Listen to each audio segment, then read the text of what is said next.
ఈరోజు ఇక్కడ కడప నగరంలో ఏదైతే 7 రోడ్ సర్కిల్ దగ్గర వక్బోర్డ్ స్థలము, కడప నడిబొడ్డున ఉన్నటువంటి వక్బోర్డ్ స్థలము దుర్వాసనకు మరియు చెత్త చెదారానికి గురై అక్కడ ఉండే నివాసులకు, అంగళ్లకు మరియు కడపకు 7 రోడ్స్ అని చెప్పుకునే ఆ సిటీ సెంటర్ లో ఒక ఒక ఒక బ్లాక్ మార్క్ లా ఉందని ఇంతకు ముందు మేము కాంగ్రెస్ పార్టీ వాళ్ళు మీడియా తరఫున ప్రజల పక్షాన నిలబడి కమిషనర్ గారికి చెప్పడం జరిగింది.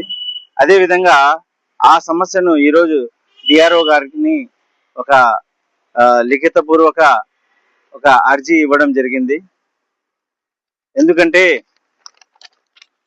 ఈ అర్జీ ద్వారా డిఆర్ఓ గారికి మేము విన్నవించుకున్నాము. వెంబడే ఆ స్థలం ఏదైతే ఉందో మలమూత్రాలకు మరియు చెత్త చెదారాలకు మరియు హాస్పిటల్ వేస్టేజ్ కు అన్నిటికీ గురై దుర్వాసనతో 7 రోడ్ సర్కిల్ దగ్గర ఉండడం చాలా ఘోరం. అందుకని దాన్ని వెంబడే క్లీన్ చేయించి, అది వక్బోర్డ్ ప్రాపర్టీ కాబట్టి దానికి వెంబడే ఒక కాంపౌండ్ వాల్, వక్బోర్డ్ బోర్డు కూడా చాలా చిన్నది పెట్టినారు, జనాలకు అర్థం కానట్టుంది. అందుకని ఒక పెద్ద వక్బోర్డ్ సంబంధించిన ప్రాపర్టీ అని ఒక పెద్ద బోర్డు కూడా అక్కడ ఏర్పాటు చేసి గేటు, కాంపౌండ్ వాల్ వెంబడే నిర్మించమని కోరడం జరిగింది. దానితో పాటు దానికి తగిన ఫండ్స్ ను వీలైన కాడికి, ఎందుకంటే ముస్లిం మైనార్టీల ఈ ఏదైతే ప్రాపర్టీ ఉందో వక్బోర్డ్ ప్రాపర్టీ, ముస్లిం మైనార్టీలు విద్యాపరంగా మరియు వృత్తిపరంగా చాలా వెనకబడి ఉన్నారు. కాబట్టి వాళ్లకు ఉపయోగపడే విధంగా విద్యకు సంబంధించిన లేదా వృత్తికి సంబంధించిన ఏదైనా కట్టడాలను సంస్థలకు అక్కడ వచ్చేట్టుగా మీరు ప్రయత్నించి వెంబడే ముస్లిం మైనార్టీలకు కాపాడాలనే ఉద్దేశంతో కూడా ఈ లెటర్ లో చెప్పడం జరిగింది. ఇంతకు ముందు గమనించినట్టయితే టిప్పు సుల్తాన్ సర్కిల్ ఏదైతే ఉందో జనరల్ బాడీ మీటింగ్ కార్పొరేషన్ లో అది పాస్ అయినప్పటికీ ఆ బిల్లు అక్కడ ఉండే కార్పొరేషన్ లో సంబంధించిన కమిషనర్ గారు దాని మీద అంతగా ధ్యాస పెట్టగా ఆ పనిని పక్కన పెట్టడం వలన కలెక్టర్ గారిని కలవడం జరిగింది. ఎందుకంటే అధికారికంగా అది కమిషనర్ గారి బాధ్యత. ఆ ఏదైతే జనరల్ బాడీ మీటింగ్ లో ఆ బిల్లు అప్రూవ్ అయిందో టిప్పు సుల్తాన్ సర్కిల్ గా అల్మాస్పేట్ లో గల ఆ సర్కిల్ ను పేరు మార్చే విధంగా దానికి సంబంధించిన ఆ మినిట్స్ ను, ఆ డాటాను కలెక్టర్ గారికి పంపించాల్సిన బాధ్యత కమిషనర్ గారి దగ్గర ఉంది కాబట్టి అది విన్నవించుకోవడం జరిగింది.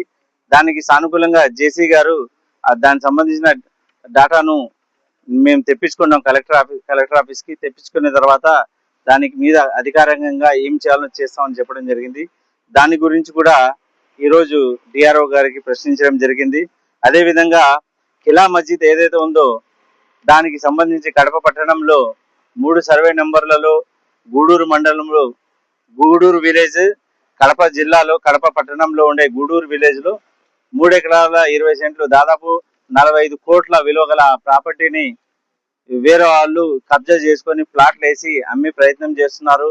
అందుకని అమాయక ప్రజలు అక్కడ కొని మోసపోయే అవకాశం ఉంది కాబట్టి దానిని వెంటనే ఆపే విధంగా కాంపౌండ్ వాల్ కట్టి వక్బోర్డ్ ప్రాపర్టీలకు రక్షణ కల్పించాలని కూడా 2 వారాల క్రితం మేము కోరడం అయింది. దానికి సంబంధించిన వివరాలను ఈ రోజు వర్క్ ఎంతవరకు వచ్చిందని అడగడం జరిగింది. ఒకవేళ కాంపౌండ్ వాల్ కట్టేదానికి కొంచెం సమయం తీసుకున్నట్లయితే పర్లేదు, కానీ బోర్డు మాత్రం ఇది వక్బోర్డ్ ప్రాపర్టీ, ఇక్కడ ఎవరు కొనకూడదు, అమ్మకూడదు అనే బోర్డు మాత్రం వెంబడే అక్కడ నిర్మించమని కోరడం జరిగింది. దీనికి డిఆర్ఓ గారు సానుకూలంగా స్పందించినారు. దీనికి సంబంధించిన ఈ 2 అర్జీలు టిప్పు సుల్తాన్ సర్కిల్ మరియు ఖిలా మస్జిద్ ప్రాపర్టీలకు సంబంధించిన ఈ 2 అర్జీల విషయాలకై డిఆర్ఓ గారు దానికి సంబంధించిన మొత్తం స్థితిగతులు తెలుసుకొని దీని తర్వాత మీకు తెలుపుతామని చెప్పడం జరిగింది.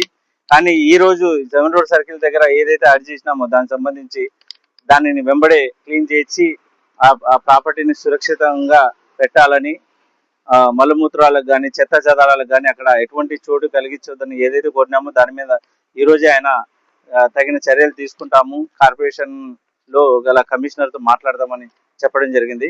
ఈ రోజు ఇక్కడ దానికోసం కడప నగరంలోని కాంగ్రెస్ పార్టీ నాయకులు, నాతో పాటు వైస్ ప్రెసిడెంట్లు, జనరల్ సెక్రటరీలు మరియు డివిజన్ ఇన్ఛార్జీలు, మహిళా విభాగం మరి అందరూ రావడం జరిగింది. ఈ విధంగా కడపలో ఏ మతానికి సంబంధించిన ఏ ప్రాపర్టీ అయినప్పటికీ, అది ఏ క్రిస్టియన్ మైనార్టీకి సంబంధించిందైనా, హిందువులకైనా ఎండోన్మెంట్ ప్రాపర్టీ అయినా, అదేవిధంగా ముస్లింలకైనా దానికి కాంగ్రెస్ పార్టీ ఎప్పుడు సురక్షితంగా ఉంచాలనే ఉద్దేశంతో అటువంటి ప్రాపర్టీలు ఏదైనా ఇబ్బంది కలిగితే మేము న్యాయ పోరాటం చేసేదానికి ఎప్పుడు సిద్ధంగా ఉన్నామని ఈ సందర్భంగా తెలుపుకుంటున్నాము.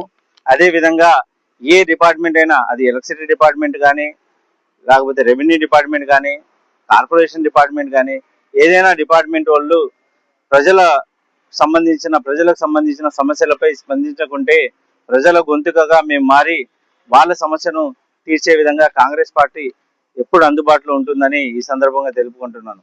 ధన్యవాదాలు. జై హింద్, జై కాంగ్రెస్.